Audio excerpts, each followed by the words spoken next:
What is going on, everybody? It's Stock Picks by Tim. Today I want to get into a couple of cryptos, some that I've been buying, some that I'm just kind of holding on to, and basically what I've been doing lately. Now we've got Voyager has just been running up ridiculous today. It's up to about $5 per token. And meanwhile, we have CRO coin, kind of going down and just going stagnant lately. Now, first off, if you're new to crypto, of course, we have Bitcoin and Ethereum. These are usually the first ones you start picking up. I don't think I need to go into much detail about those.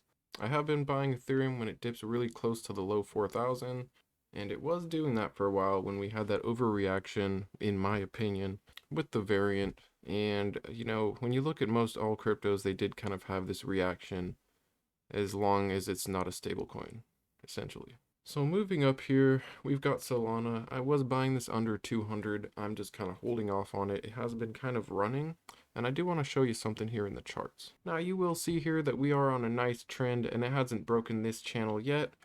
We are looking a little bit overbought, and we are starting to dip down a little bit. And it also looks like we are forming a double top here, so we could potentially pull down, test this here, test like the 215 before working our way up, moving further. But if this does break, you can expect this to come down potentially.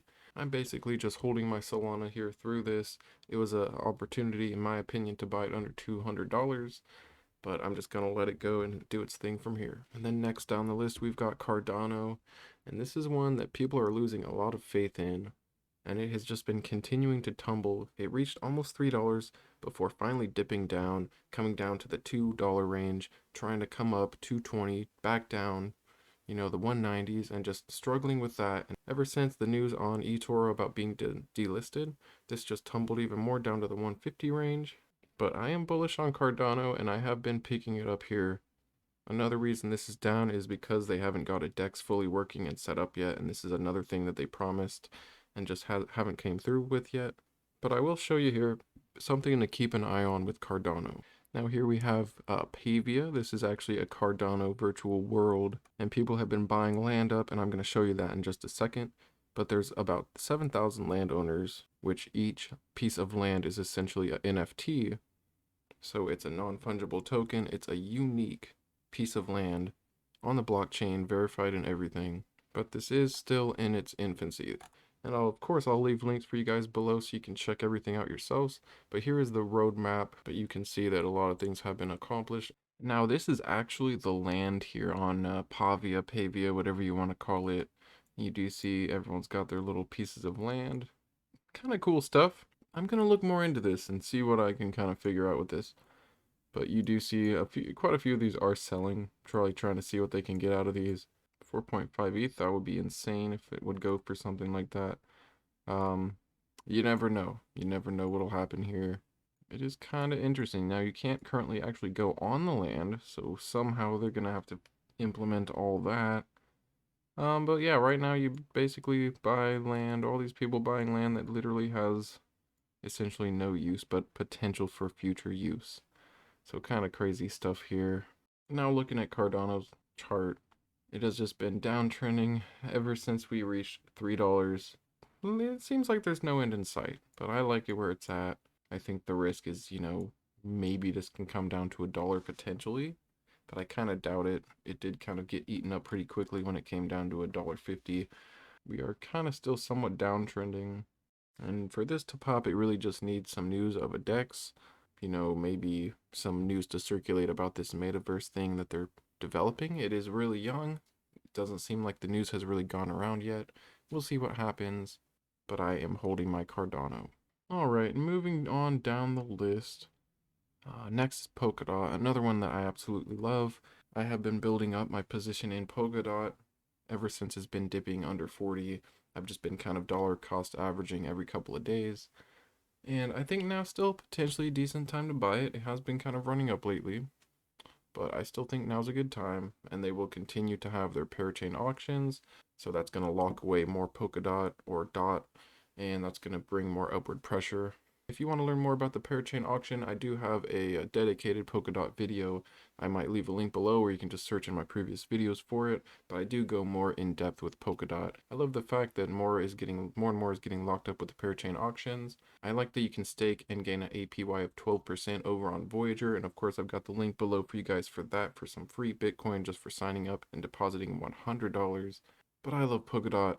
Looking at Polkadot's chart, we were talking about that head and shoulder, and sure enough it did drop a little bit, but basically all crypto dropped, so I think it was kind of inevitable, and we have been working our way back up. I think it's a decent time to buy, and I've just been kind of dollar cost averaging through this. I'd prefer to buy now than to buy if it continues to rip.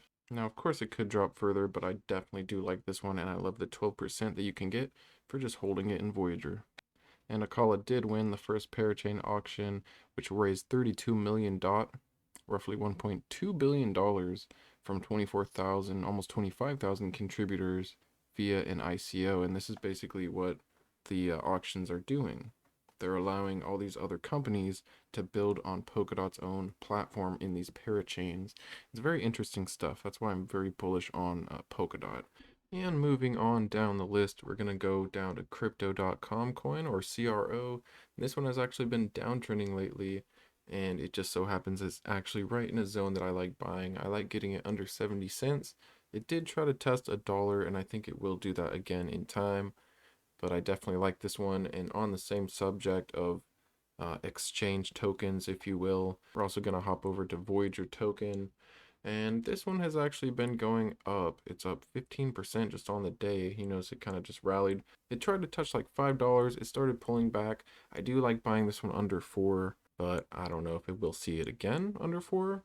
Anything's possible, of course. Personally, if you don't have any, you could always dollar cost average, but I'm going to just hold. I'm not going to buy it at this high of a price. Now, I could kick myself in the future for saying that, but we'll see in time. And I do actually compare the two, so you can check it out in a video. I'll leave a link below or something for you, or at the end screen. Now, getting into a couple of metaverse plays, there's Decentraland, there's Axie Infinity. You could get into either of these. I did get in and out of Decentraland. I'm personally playing the Gala crypto. And also, you scroll down the list here, and you will see Enjin coin, or ENJ.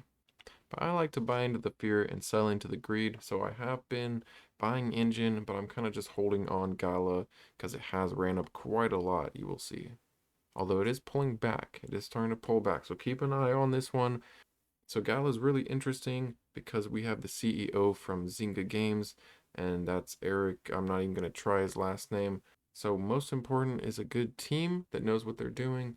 And I think this guy with previous gaming knowledge, he did make Farmville among other games.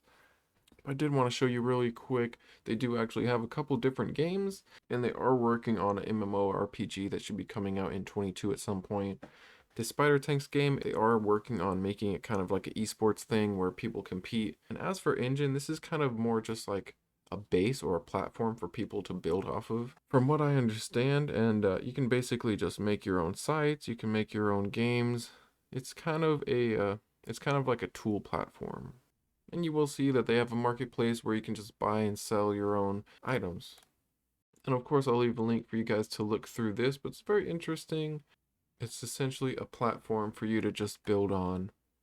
And that is another reason why I have been buying this. And they do have their own wallet that you can download, so that's kind of cool to see. And you can also easily make your own blockchain assets, so you can make your own custom items for a game. And it seems like it's easy enough. You don't even have to code to do it.